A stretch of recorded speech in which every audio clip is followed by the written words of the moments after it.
the condition? No. Is it very Office business, so one. It's just a review. good? Are you right with the meeting? Radio, 8:30. Well, good morning everyone and welcome to today's Finance and Infrastructure Standing Committee meeting. So welcome to everyone here obviously, and also to those joining us via the live stream. On board, morning Daniel. So we'll hop straight into it. We've got a fairly big agenda and we do need to be finishing at 10. So I'll just note we've got, with the exception of Councillor Daniels, everyone is present today. We haven't got an apology from Councillor Daniels, have we? No, but, sorry, Councillor Dave Lacey. No, I haven't received a apology. Councillor Hayes is actually on his way. Do we just leave Councillor Lacey for a moment in case he's running a bit late? We haven't received any. I'll make an inquiry while you continue and then we can come back and We'll just sit on that one for a moment. So no apologies at the moment, but we'll just see how that transpires. Anyone need a leave of absence for any upcoming meetings? No. Confirmation of the previous minutes. The minutes are there. Councillors, I'll take read. Is there someone that's happy to move confirmation of those minutes? Moved Councillor Daniels, seconded Councillor Brimbletone. Thank you. All in favour? Carried. Thank you. Questions arising out of those minutes? You'll see that they're all there, councillors. Anything you wanted to raise or revisit? Okay, we just had Councillor Lacey's on his way, so we'll just be late. Alrighty, so no business arising out of minutes. We'll move on to review of outstanding meeting actions. There are 2 minutes. Couple of things there. The management options for local government regional airports. Councillor Daniels, you raised a question about that at our last meeting, and I know that QTC is scheduled to provide a presentation regarding phase 1, report and recommendations to council on the 10th of July, so watch this space. The Icarus report, I note that the board hearing should be on the 2nd of June, so I guess at some stage Anna will let us know, did that actually go ahead? yeah, basically provide an update to the chair. Yep. If you're able to do it.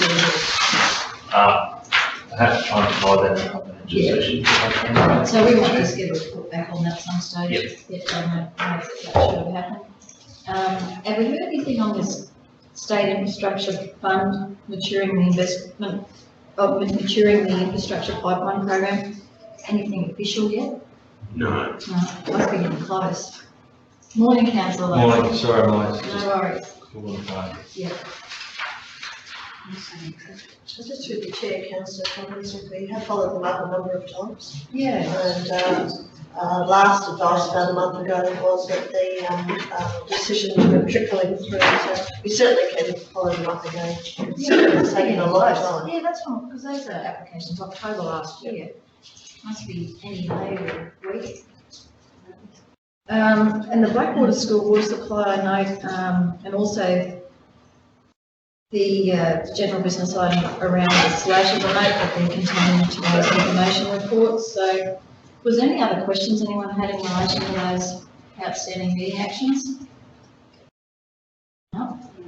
All right, we'll keep moving because we have got a very full agenda today. Thank you everybody who's filled it up so beautifully.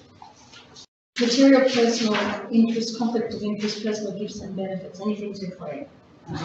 Negative. Petitions? Any sort? No. Yeah.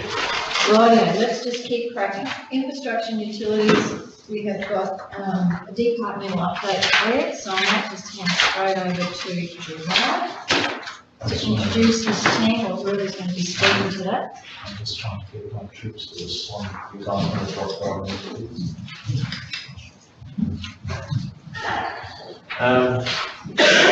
Chair, councillors,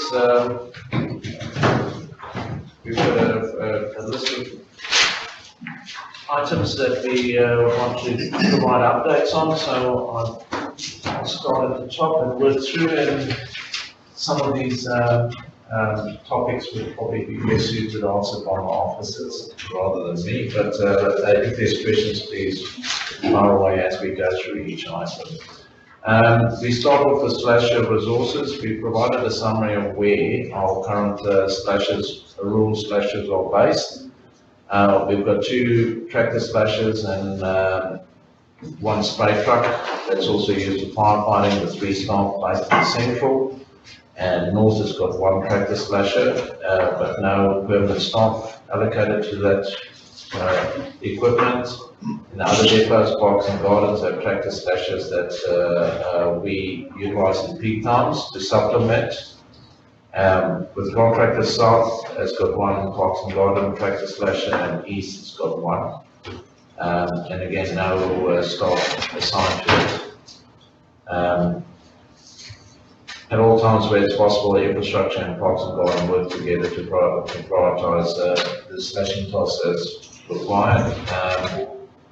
And recently, Emerald PNG staff were on leave. We went to rural and urban, and the staff went from rural to urban as this operation was prioritised. Any questions on that? Just, if I put through the chair, just, you say no staff assigned. Haven't we got any multi-skilled people that could use those vehicles? Yeah, so when I say no, so there's not a permanent slasher operator. They may be a roller operator or a water cart driver, but in the peak we'll take them off that piece of machinery, or between jobs they might go and jump on the slasher for a few days to do that. So there are times when the slasher is sitting in the yard doing nothing. So they are being utilised? Yes.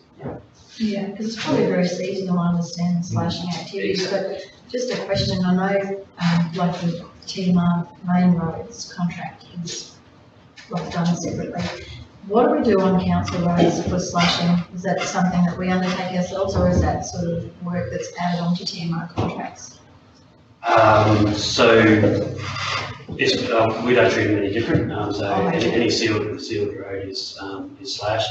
Basically, probably the TMR roads might have a more frequent than council roads, depending on the hierarchy of the road, obviously.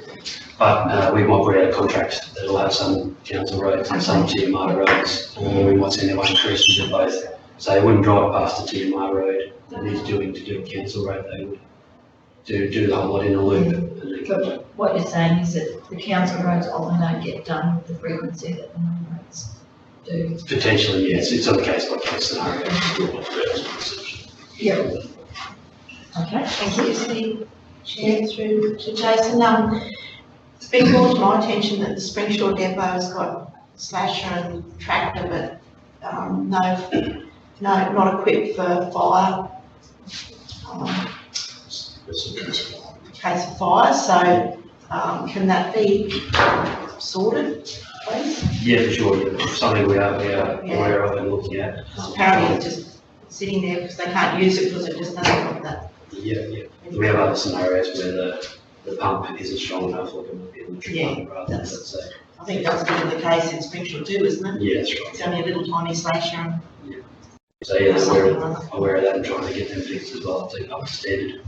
I'm sure you will. All right, councillors, through the chair. Next item, just an update on the upgrade of the Leicester Bridge's evacuation route. Just very quickly, we had a inception meeting, I think that would be the correct term, with the Department of Main Roads on the 15th of May. Mayor Kerry Hayes, Scott, and myself and Andrea, attended by a video link with senior officers from the Fitzroy Regional Office in Rockhampton. We talked through the process that's going to occur. They advised they're in the process of procuring a consultancy to undertake the planning study and developing a business case for the Capricorn Highway upgrade, including the Leicester from Kondawara Road over to Hospital Road. the DP on that corner. So we did talk through the various issues of concern, which I've listed there. So the principal scope is the planning for duplication, but we believe now moving forward that it will not be limited to just that. It will also consider obviously the flood immunity around the bridge plays or flood mitigation. It will also consider the parking issues in Claremont Street, Streetscape, Upper Street intersection, entry statements, impact on the existing bridge as well as the botanical gardens entry car park, currently used by many as a camping ground in these months, and also the Queensland Rail Bridge was raised, but I don't believe that there's going to be a ability to influence what Queensland Rail does through the study. So I believe it will be principally just focused on the TMR asset, which is the Capricorn Highway and the Celeste Bridge. Points to note. The milestones, the critical milestones will obviously be the public engagement and associated media to do with those milestones. We haven't got timelines on that yet, so we can't give you any indication when we're going to see the first concept or proposals come out. We'll keep you posted. DTMR is currently drafting terms of reference for a steering committee to oversee this project. Members of the steering committee is 3 DTMR officers, and on council side will be the mayor, the CEO, and myself sitting on that steering committee. Any questions? Do you want to add anything? Fine. I'm going to probably have to rely on Sean to speak to the next topic on comparison of Queensland Reconstruction NDRRA 2017 benchmark rates to CHRC rates, and Sean has drafted this little report to try and he's probably happy to explain how. So with each year the Queensland Reconstruction Authority consults council with our current plant and labour rates, and also known contractor plant hire rates and material supplier rates, and also estimated productivities for, as I said in the document, it's about a 24-page document for various different types of units, different treatment types, and that develops a estimated unit rate for flood damage estimation. I did a bit of in the document there's a bit of a quick comparison between a 2016-17 capital resheet and the 2015 restoration costs on that same road. So that provides a little bit of an actual cost comparison. And then the 2017 current unit rate for that same treatment, it is inflated compared to the actuals, but we do need to consider when we have a look at that is that both the 15 restoration and the council capital rates were done as a big block of works, whereas the NDRRA would need to ensure that we cover all of our costs for isolated sites. So comparing predicted versus actuals, it is a little comparing apples with oranges when we're talking to the NDRRA, because we actually take into account the potential for so much other establishment costs. The key thing is, however, with the Form 3, is QRA paid on actuals, and it's a scope approved budget. So essentially, the unit rates provided by QRA is purely for budget estimation for council. As long as we do the work to the eligible guidelines, and QRA, if it costs us $10 or it costs us $200, QRA will pay the actuals for the eligible work undertaken. And yeah, so that's pretty much a breakdown of how the Form 3 and QRA unit rates are developed. Make sure they'll pay the actual. Yes, so the actual cost. So, yeah, so long as it's under the. The unit rate is just an estimation to start. It says, for example, the unit rate's $120 for the gravel reaching per cubic metre.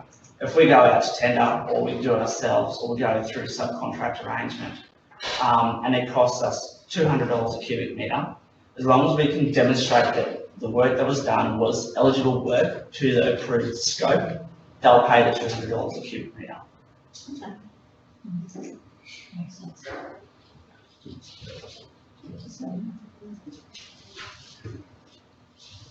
Any other questions? That's it. What we have next is just a summary of our 11 packages of work we've tendered out for the 2015 event. It excludes 2 sites, Magenta Langton and 8 Mile Lane. 8 Mile Lane. In net terms, at this stage, to just demonstrate this, the original scope, you didn't put it in here, but what was the original scope estimated at? 15 million. 15 million, classic example, we went up to tender, it came in at 18 million. We had a reduction of scope, and also increases of scope, but net we ended up with roughly $1 million under, and effectively the revised contract value of 17,600,000 odd. That is what QRA will pay at the end of the day. So the fact that we originally scoped and estimated 15 million is not relevant as long as we've adhered to scope. Our contract is delivered. We've got some savings with production and scope, and effectively they are only paying the 17 million. So this is just an overview of our current restoration works for 2015. So they paid us the 18. No, they'll only pay us. So they paid us 90% of the value today. We're about to do, we're waiting to finish 8 Mile Lane and Magenta Langton, and then we'll do our final closeout documents. But they've paid us 90% of our expenditure. The only point to note, yes, normal contracts, there's a defect liability applicable, which was 26 weeks, and effectively we are retaining 28,224 on one of the packages as a result of non-conforming work, and that will have to be resolved obviously in due course because I think the contract is still back to the final. But effectively, yes, we also have the power to withhold payment. No, that's been fine. The 28,000 has been finalised. Has it been finalised? Thanks, Sean. This might be a discussion for another day, but just when we are paid, and I mean, this has been going on, this is 2 years old now. So are we paid progressively or are we? Progressively. I sign off on the reports, the claim reports, and it's monthly, so. Oh, okay, so that's. That's monthly, paid monthly on actuals here. Cheers. All right. Next one is the capture model. Sean, can you please give us? On on the 2nd of May, Council engaged Nonagin Project Services based in Townsville. That was advertised through Localwide to, I think we had 7 consultancy firms who put in an offer. And that was assessed by Gerard, Jason, and Mick and myself. The Lonagans were successful.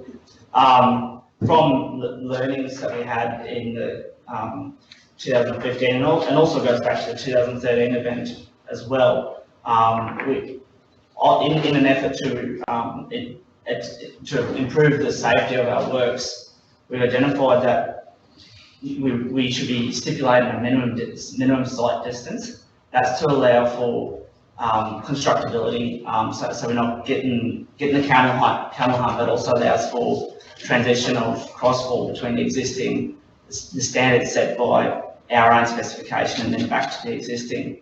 So what the direction that we've provided Lonagans for their initial data capture is that no single site is to be less than 70 metres, and then if there's two sites close together within 50 metres, they're to be drawn together. So that's to avoid the camel humps scenario that we're experiencing at the moment for both those last two events. We've entered discussions with QRA, and QRA have acknowledged that this is that we're doing that this is the way we identifying our data capture. However, that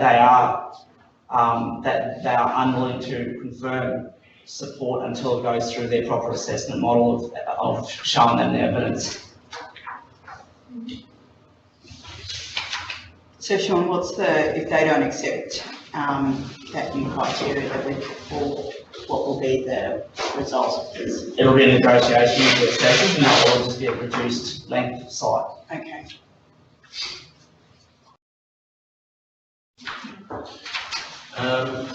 And just an update on the eligibility of day labour and plant and equipment.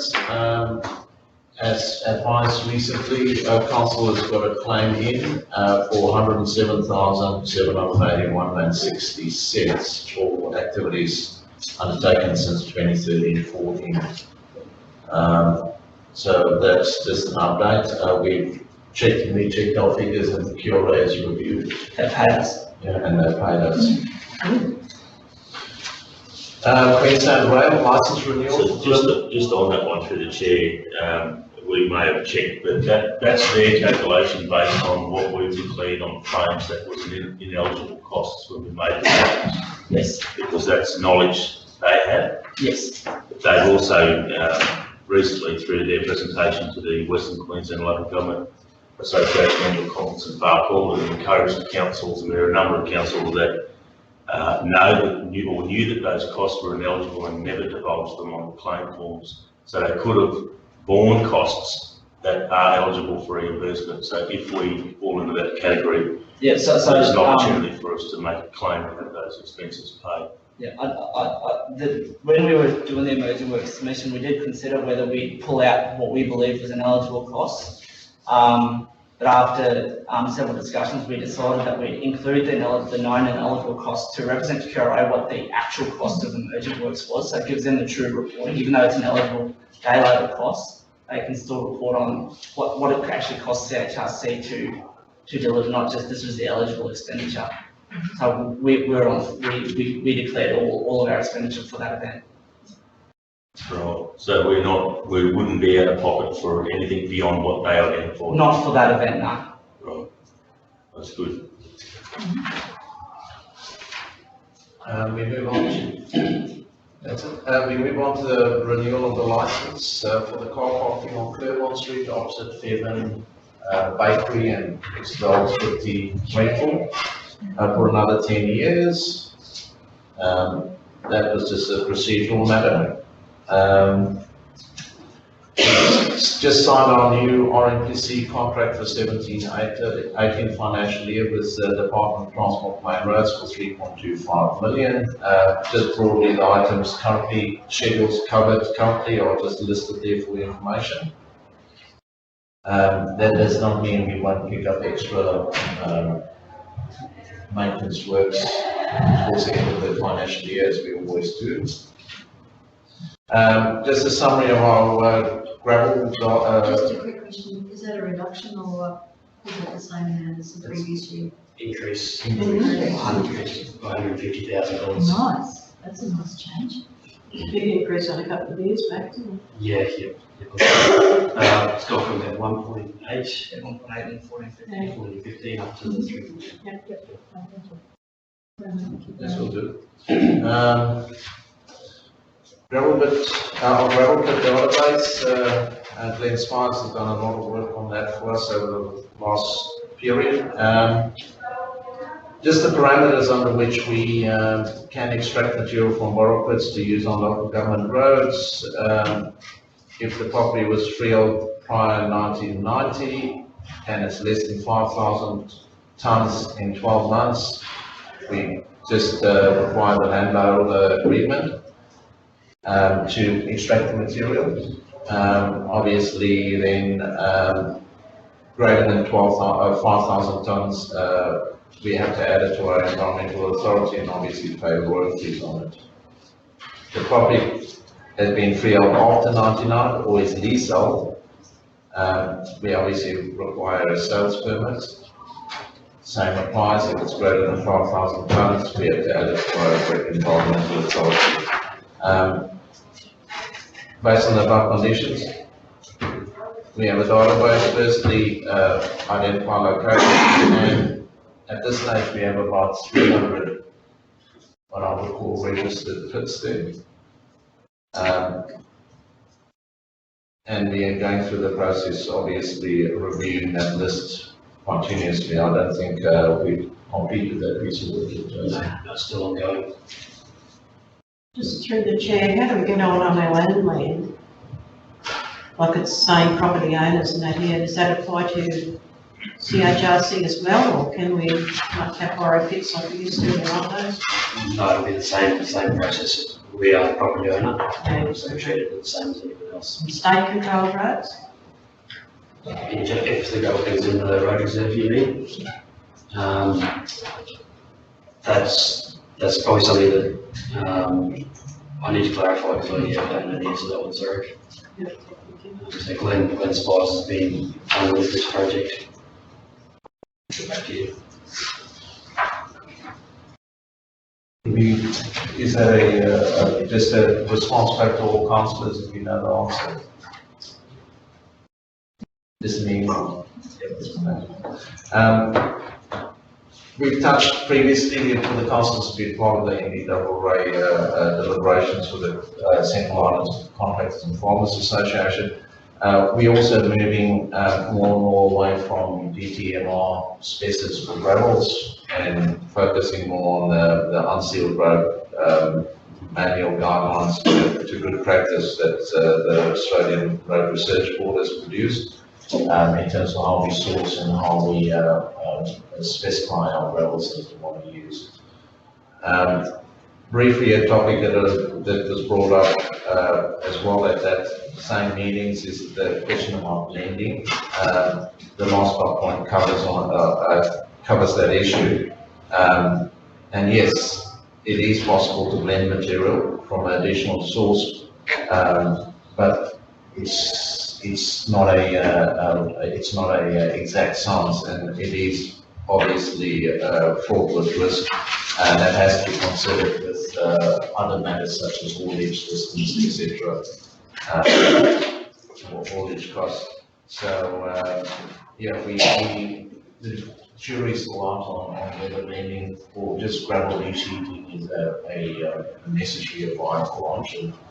I think that would be a fair summary in place, because it is we're trying to do gravel resheeting as cost effectively as possible.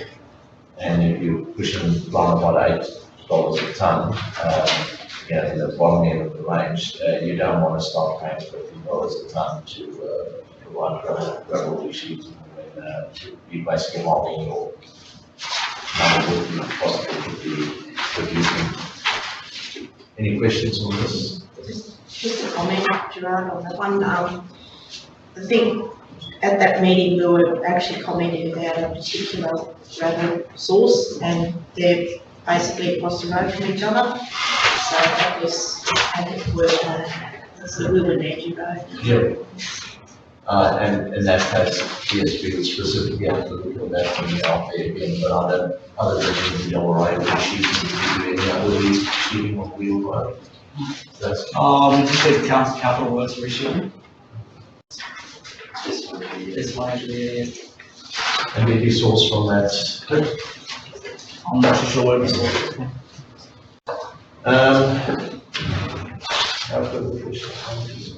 Shovel-ready projects. I tried to give a quick summary and just as on the big ticket items, not so much down to smaller projects of what would at this stage be deemed to be shovel-ready.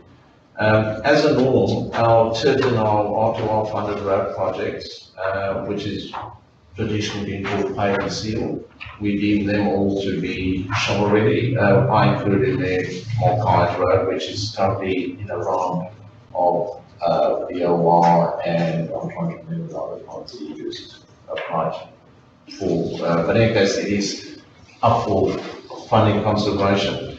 Wairuna Road, Buckland Road. So we're sitting in the order of about $3.2 million on paving civil projects that are what we call shovel ready. Rehabs, road rehabs as well, is in the same scope.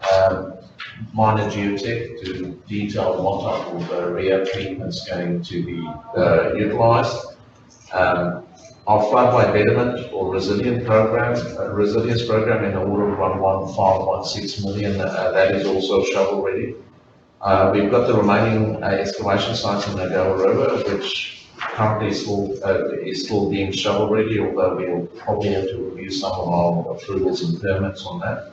And in the water and sewer space, unfortunately, other than our big ticket projects that's currently underway, there will only be a few minor capex projects that would be deemed to be shovel ready, Peter.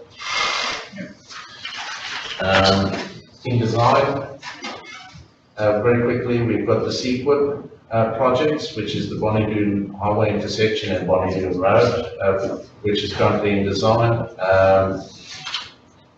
We've got our annual DTMR design program, which initially was supposed to be reducing balance from 100,000. I think it was initially a 3-year program. I think there's a willingness from our side to maintain it at 100,000 for future years, and just keep on plugging away at doing give or take 10 kilometers of design on state-controlled assets, which is Spencer Tambo, Taroo Road, Fitzroy Development Road. Great Water Wellston's finished, so we don't need to invest in more. And potentially Coldstone. And Coldstone as well. So it is a design program that we focus on both our and DTMR's needs and try and give them a bit of a helping hand. There must be a lot. We're talking about the Taroom Road is actually the Fitzroy Development Road. Yes. There's not a lot left on it to be done, is there? No, I guess the GMR's indicated that their current priority is probably Junior Virginia, that part of the Fitzroy Development Road. Sorry. 20 k's and 20 k's on seal through there.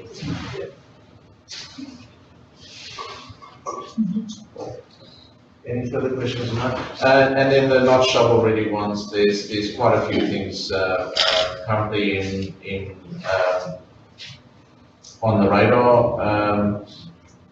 I'll leave the DTMR program moving forward. The feeder roads, which is still in planning, we're bringing the final options to council at the next strategy meeting at the end of this month. Bedford Way is still in planning.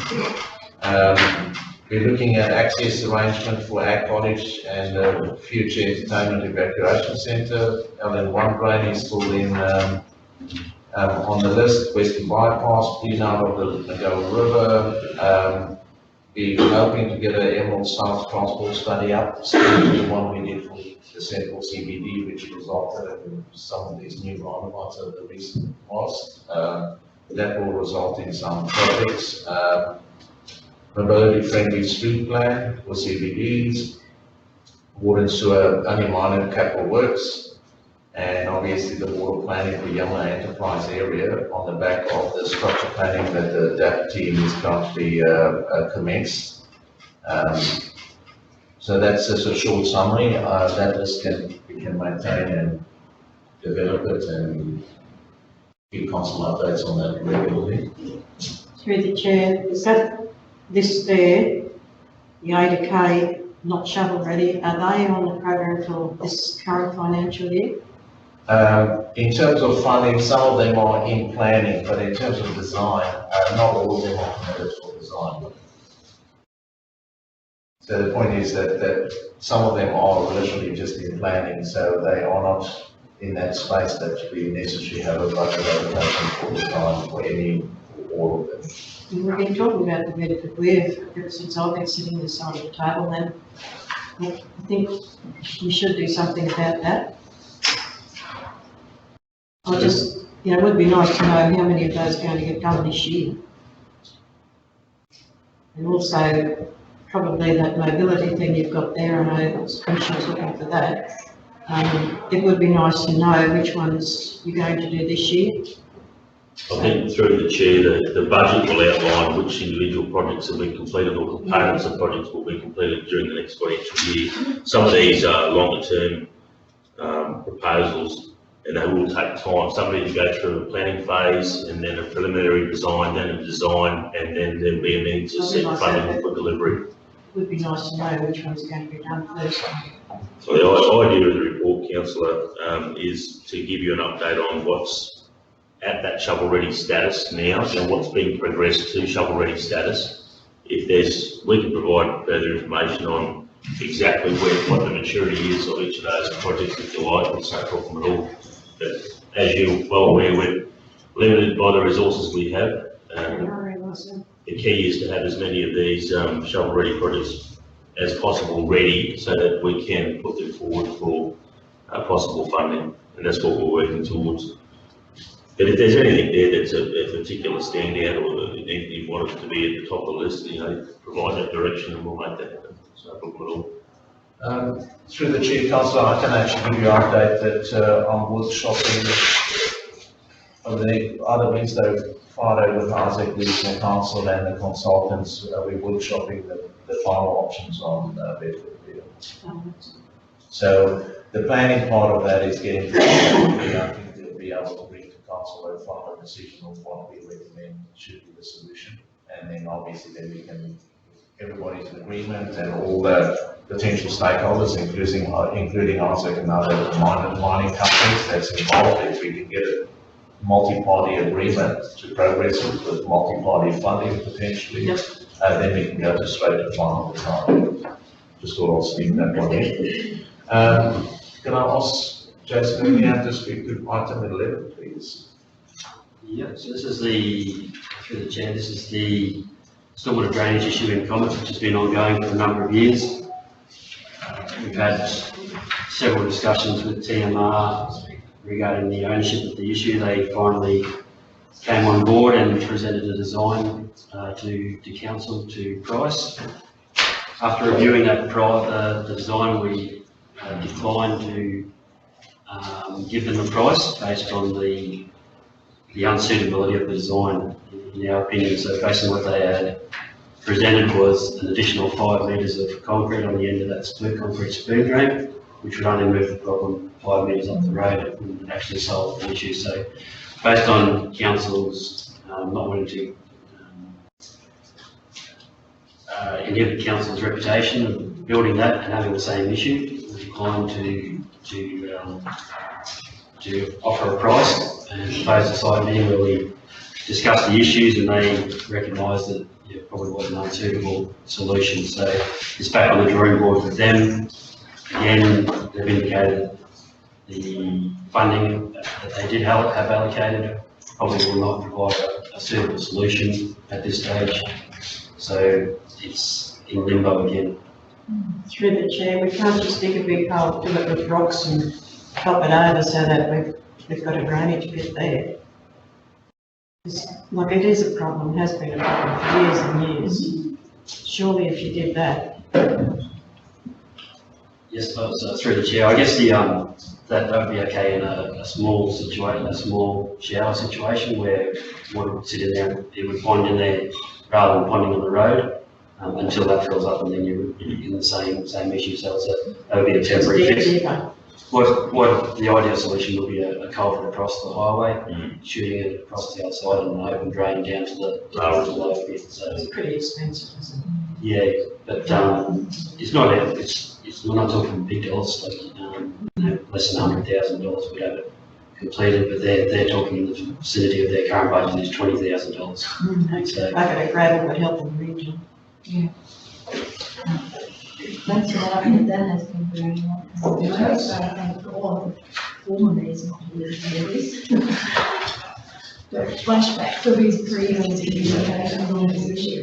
And you guys have a so we'll continue to lobby, continue the discussion, and trying to come to the party. Yeah. Doesn't think that hard, does it? No, it's not. Through the chair, 2 for the price of 1, but my colleague next door and I wrote a report on the Bowen Basin regional jobs and investment package, so I'll leave that to be covered off in his agenda, and I'll go straight to Blackwater School of Water, Peter Manning, and you can probably take us through to the end, please. Okay, so the raw water main to the Blackwater School, we've had our staff out doing background work on what's there, been to the school, gone through their system. So what we want to do next is cut some valves into the main so that we can actually assess what condition it is and pressure test it, so that we then know which bits we may or may not have to replace. Through the chair, when we were down on Saturday, we went for a drive around and went past that school, and the lady said they were going to have a dry garden there because water was too expensive. So do they still want the water? Well, they're using potable at the moment at the school. So, yeah, just, look, we're trying to get it back into the backyard for the school, for their grounds at the back. But that lady just made the comment, and I just wondered whether we check that out or not. Do they still want the water, or? Well, through the chair, I actually went and spoke with Principal Frank Brunetto, and the front part of the school is fine because they're utilising part of the irrigation system, but to get the water to the irrigation system, they currently fill the tank at the school with 2 garden hoses that is potable water that they pay for to just water the front piece. The whole of the oval does not get watered. So it's the front she was talking about?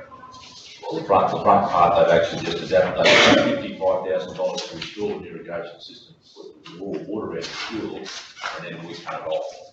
Yeah, I agree with that, yeah. So to utilise at least the front part, they now run two hoses that fill the tank up. It takes them 3 days to fill the tank with 2 little hoses, which is just a domestic supply, which is obviously expensive. And then they water that to keep at least the front part of the school green. Yeah. And then what they're asking us for is to help them with getting either raw water, untreated water, treated water, whatever it is, to the back Back onto the oval. via the risky old supply line, and we have got some, private enterprises willing to, I guess, commit some money to do that. So Yeah, the sooner we can probably work out what we're doing, the sooner they can commit that money. yeah, because just that comment she made that they were saying, well, have they changed their mind, or what's going on? No, well, Alan was speaking to the principal as well when he was working out what's on the school.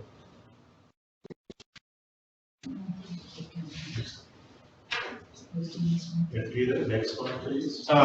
So the Water Connections Tour is an annual event that the Water Directorate do, and it's taken around reps from like Dews, BHP, Department of Health, to various regional councils, so that the regulators can see issues that like regional councils have, and gives people like us the opportunity to speak to them as well in a out of the office environment. So this year the tour included visiting Woorabinda. So on that Wednesday, the CEO and myself joined the group there, did a tour of the water and sewage plants, and had a bit of discussion afterwards on really to talk to Woorabinda in follow-up sessions as to if there's things we can do together. So we will be doing follow-up sessions with Woorabinda Council. So carrying on, the excess water from our Sunwater allocation for Emerald. When we do have an excess, we can trade it in our fees and charges. That's a by auction process. So last time we sold water was that 13-14 year we had a surplus. We had to buy water the following year, and last year we carried our unused allocation forward. This year planning to do the same again, as nearly at the end of the water year, and the dam's being shut down I think it's next week for about 3 weeks. So had a discussion with Jeff Kavanaugh, and we are able to apply to carry out full unused allocation forward to next year. And depending on whether next year we probably have the opportunity to do some selling next year.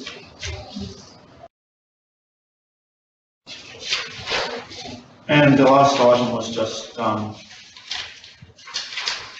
was a question just on a bit of an update on what our fire flows are like in our urban areas in the town water networks. So there were a number of modelling reports done 2013 for the towns.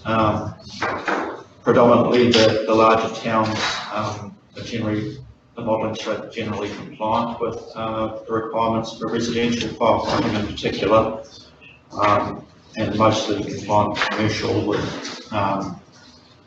some augmentations are recommended. A lot of the smaller towns, the modelling showed flows less than would be desirable for firefighting. So there's been just listed here some of the improvements that have been suggested out of the report. So Dingo was increasing the size of the main into town. So that's the project that's underway at the moment. Could be finished in a week or two. Ralston was installing booster pumps to the town. So that's the project that started under the Works for Queensland funding. And again, similar systems were recommended for other towns such as Compton and Anaheim. Through the chair, just while we're on that subject, what happened to the industrial area of Capella? Did they ever upgrade their firefighting capacity? Not yet, it's still on our EPICS program. Thank you. Sorry. All right, any other questions there, councillors? I think everyone will agree it's a very informative report and very much appreciated. Get an update across so many areas within the department. It's been very, very informative and so. If I may, through the chair, sorry, just update Councillor Nixon on the TMR. So just go some information here. So TMR treat the gravel pits the same as us, so they have their own register. So if we're using a TMR pit on their road reserve, we would go then go through their sales permit if it's on their register. If not, we treat it the same as anyone else, and they are the lead owner. If it's not on their sales permit, we go through that process. So with TMR, there's a two-phase where they're the owner of it, and it's on their sales permit, or it's not. So we can have access readily. If they grant us access, yeah, it's on their permit. Yeah. Thank you. All right, thanks very much, Jason, Sean and Peter. Fantastic, thanks Gerard and your team. So moving right along, we've only got about half an hour left of this session this morning, space, and I might just swing straight to you. Rudy, type of update, take us through. I will, thank you, Madam Chair. I'll try to make that time.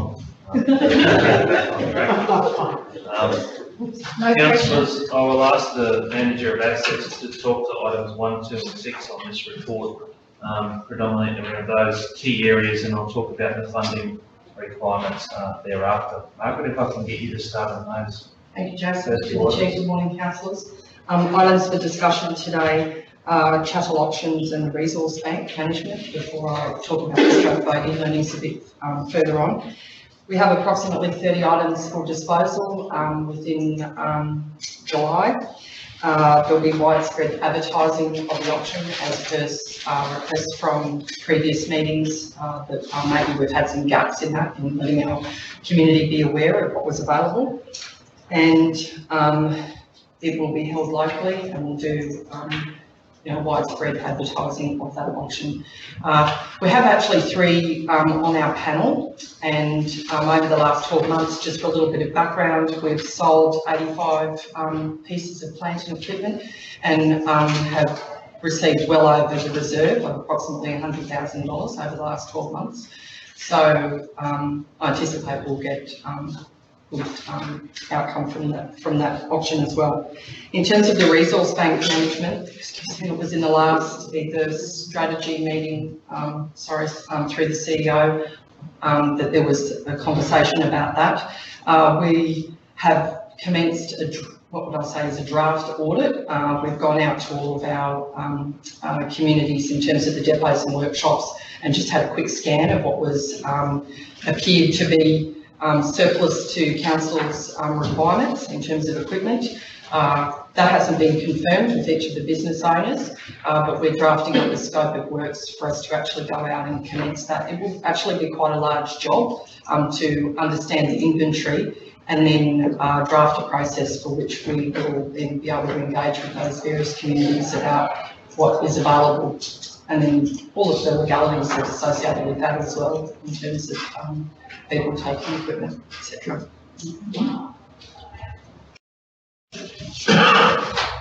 Thanks very much, Margaret. Council's items 3 and 4 we did discuss yesterday as part of our budget deliberations. I won't go over those unless there are particular questions to those. Item 5 regarding the federal government regional job and investment package. As you can see, this has been overly informed by both Jerome and I'm providing commentary on it. You'll see the applications open on the 31st of May. They close at the end of July. There are 2 streams effectively, one for local infrastructure and one for business innovation. Those grants are from minimum $50,000 to unlimited. You'll see the Barwon Basin will receive $30 million of that total $220 million scheme. There was an information session here in Emerald last Friday and Gerard and one of my officers attended that. So we'll go to work about compiling a list of relevant projects and bring that to a future meeting of council for decision. Margaret, if I can ask you to talk to the Strathbogie meeting. Yes, thank you, Joseph, through the chair and councillors. I was fortunate enough to be able to travel to Victoria, to the Strathbogie Regional Council.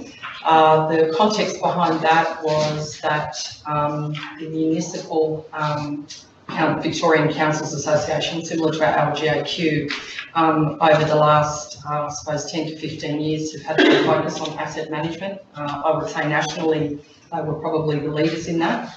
And through different communication channels, that association had put forward to our LGAQ and other organisations that Strathbogie is a good test case from being the deputy, in terms of the Deputy Mayor's words, basically broke, and a basket case to now being held up as a benchmark for rural sustainability. And so I met with the Deputy CEO and a few of their other key staff, and they were very eager and proud to actually share their journey that they've been on over the past, I suppose, 10 years really. And as you can see in the information there, they're quite a small shire. They've got a constant water supply with the Goulburn River. Beautiful in driving there from the CBD of Melbourne. It was just gorgeous, a 2-hour drive with lots of sheep and vineyards everywhere on the way there. And a cute little town that Strathbogie is. They have their journey that they've gone through in terms of reducing a lot of their cost was being able to identify, I suppose in simple terms, communities and community buildings and facilities and swimming pools that were underutilised, and through a series of community engagements and understanding the cost of those, they looked at a different way in terms of providing a service to their community. So there was another example where they had a disused and unused movie theatre that hadn't been used for 10 or 15 years, and with the new council that identified that that was critical to their community wellbeing and social connection. So they went from closing down pools that were underutilised, I would say in a very cold area of Victoria, to then transferring that money and diversifying their service delivery to opening up this movie theatre. And so they're quite progressive in terms of the way how they've changed their traditional service delivery to the community. They were also, through lots of cost savings, they've reduced their org structure by a significant amount, from about 221 down to under 100. They're a small organisation and a small community. They're very proud of their cross-skilling approach that they utilise as well, to be able to respond to peaks and troughs and demands and not have just static positions and static staff, more cross-skilling to be able to respond to that.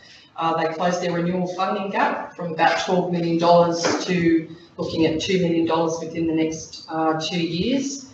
And all of this was through their very, I would say, over a couple of years, the rigour in which they applied their project decision framework, essentially. They don't call it that, but that's essentially what they had done. So they utilised a service planning approach, and they did not make, do not make any decision about investing in new or upgrade assets without pushing it through this. Basically, it's like the QTC whole of life costing model. And that's from additional positions in the council to creating a new facility to providing a new service, etc. So, I mean, they weren't able to do this overnight. It took them quite a few years, but yeah, they've come out the back of it in a much better position. So the key learnings there for you, Margaret? For us to continue on the journey of having those frank and fearless conversations about what it actually costs us to build and deliver new services without actually understanding the full picture of it. So I'd say we're in a good position. We've started the journey. It's just about sticking the course, staying the course of understanding that. So we're reassuring some of the very things that you were pushing us down the path of things that are very well with that council. Yeah, absolutely. Excellent. Siobhan and Michelle, thanks for sharing that with us. Thank you. Margaret, sorry. The test she's listening. And the final part, Madam Chair, for that report is around the 2017-18 budget submission from the Local Government Association of Queensland to the state.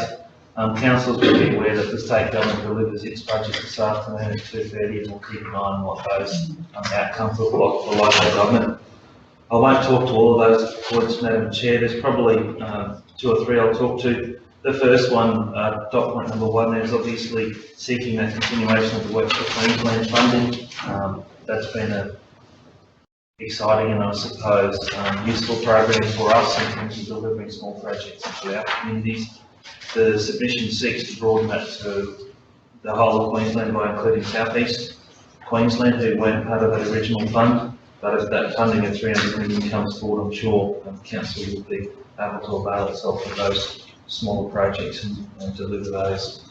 The other 3 that I've noted, point 11 around regional biosecurity officers, given that we're a significant rural area, we'd see value in that coming back into our region. Number 12 around the stock route network as well, and the implementation of that legislation. Again, we could see benefit from that. And item 13 around the NRM program support, again for pest and weed management. Hopefully those programs come to fruition to provide regional Queensland opportunities to deal with those continuing service challenges that we have. Yeah, absolutely. That's all on that report, Madam Chair. Wait with interest to see what actually comes out of that actually on the state. So, righty go, moving right along. Jason, I might leave the report. Do you want to talk us through this federal budget? Yes, thanks, Madam Chair. Councillors, this report is probably just to provide a summary and some, sharpness around what was in the federal government's budget for Central Highlands Regional Council and what we can see potential in terms of other funding opportunities that might come forward for council. Obviously, the highlight has been the return of the indexation to our financial assistance grants. Of interest to note is that the planned grant for 17-18 will be paid in 2 portions. One will receive this financial year in this month, and the following into the start of 2017-18. That has been undertaken before by the federal government. It's just important for us and our accounting challenges on how we treat that. The other points to note were the confirmation of the Bridges Renewal Program right through to 2021, and also the Roads Recovery funding being secured for that longer term period. There are some tables there that show Queensland's share of the money accounted split up across the nations. I'll go to the final part of that report.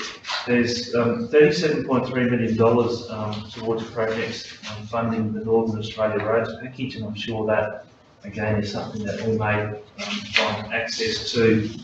And just looking at the budget pages further, there's something they term Regional Growth Fund, which is $472 million over 4 years for the construction of community infrastructure projects to support economic development, and also a Stronger Community Fund of $27 million for small capital projects. I'm still trying to find out more detail on those two funding programs that were announced in the budget. As that information is available, I'll bring that forward. Happy to answer any further questions, Madam Chair. Thanks, Jason. What is your question? Any questions, councillors? That's fine. Yeah, no, we'll just look forward to, as you know, before Jason keeping us in the loop and what opportunities may exist for us as a council. So skipping right along, Commercial Services Department, I might just hand over to you, Michelle, first to talk us through this information. Thank you. Thanks, Madam Chair, and I'm conscious of time, so I'll take the report as read and just touch on a couple of the high points. So councillors might note that we have included, where possible, some efficiencies and business improvements in the different areas and incorporated within the report. You'll also have within there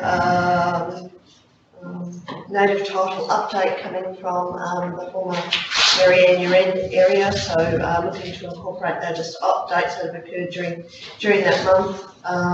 Also the housing company, you'll note that the six properties from Curra to Council's Housing Company were settled on the 26th of May, so we're currently progressing through to get those ready to be tenanted. We've also made application for the properties to change from leasehold to freehold. I'm happy to take any questions in regards to the report, as we can take that as read, I would hope. Council, any questions? Just a quick one, Michelle, how long will it take to get that freeholding done? Give them an indication. I asked Fran that question yesterday. I know they've undertaken the process to get ministerial consent to the extension of the lease terms so that they can do that freeholding. I'm not quite sure off the top of my head, but I will find that out and email councillors that response. Could be weeks, could be months. Hopefully not too long, because there are a number of properties undertaking that process within Blackwater. We did talk about the airport yesterday for the budget, and I suppose thinking around this, we probably had another night to think about how we treat those commercial businesses, and we can collectively, I think, the more we think about it, the more we realise that it's important that they be considered as standalone entities like the Emerald Airport, and places like Ralston and Wine in Springshire with those other facilities should be. Yeah, I appreciate those comments, Madam Chair. Do you mean where the focus is on the bottom line and the performance of the business? It's my view, it's important that that bottom line is accurate and reflective of the actual costs, as well as revenue that's obtained as well. So I think that's very important. And as I keep espousing, the commercial analyst is doing a wonderful job going through and working through some of those things. Michelle, are you planning to do like some media around the Pacific Highlands Housing Company's purchase of those houses in Blackwater, or what the company's doing in that area, the expansion? Not for me actually at this point, because I haven't yet been officially appointed as the executive officer, but I have spoken with the mayor and also the CEO that I would think it probably is perhaps appropriate that there is some media at some point in regards to that transaction. So, through the chair, to add to that, Michelle, there was a bit of commercial sensitivity about the fact that Curra had entered into I suppose, a quasi-commercial arrangement to actually provide the housing to the housing company. So we've been very careful about asking them. We're obviously very keen to share that announcement, but we obviously want to respect the fact that through that arrangement accept their, I suppose, their concession to doing some of it, so, yeah. I think that through the chair, there's, excuse me, there's also that other thing now that the ratepayers see that we only pay the pittance really for those houses which, in all that town has been devalued. It probably doesn't look good to see that we're the ones that jumped in on it. Value. That's, you know, I just think that that could get the ratepayers and upset. Have an impact on the chair. Yeah, what the messaging would be. Yep. If there was any media. Need to promote the fact that council's getting into affordable housing. Yeah, that's the angle I was Promote that side of it. Yeah, rather than what we pay, although more than anything. Yes, we've got the opportunity.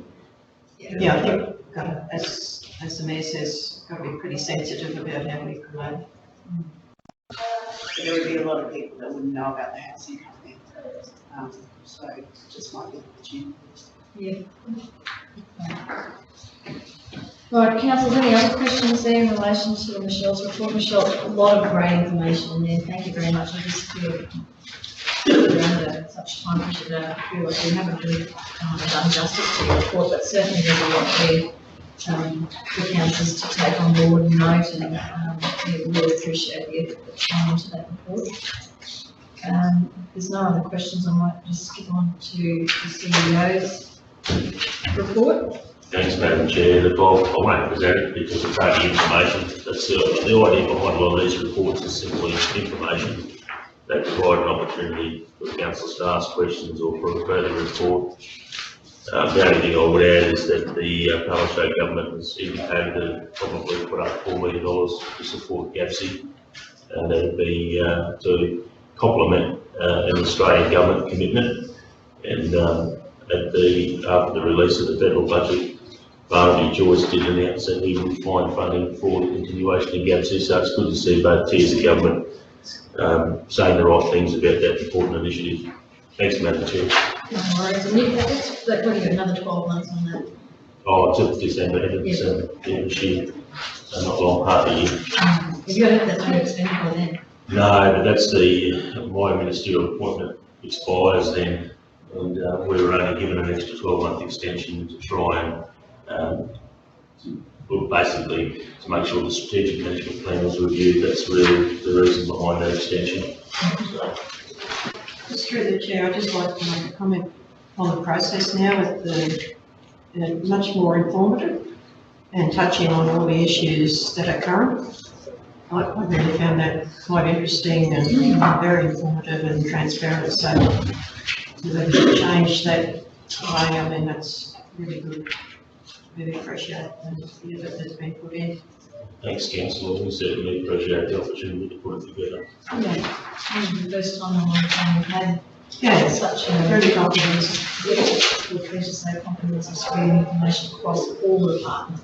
It's great, and I suppose the question would be is what's the frequency of this? Is it sort of Every month. every month? Right. Strap yourselves in, councillors.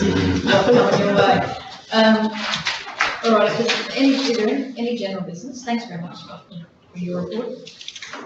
Because if there's no general business, we'll come up with it. Just say we'll move, I'd like to get someone moving to closed session. We'll move, Councillor Rolfson, all in favour? Carried.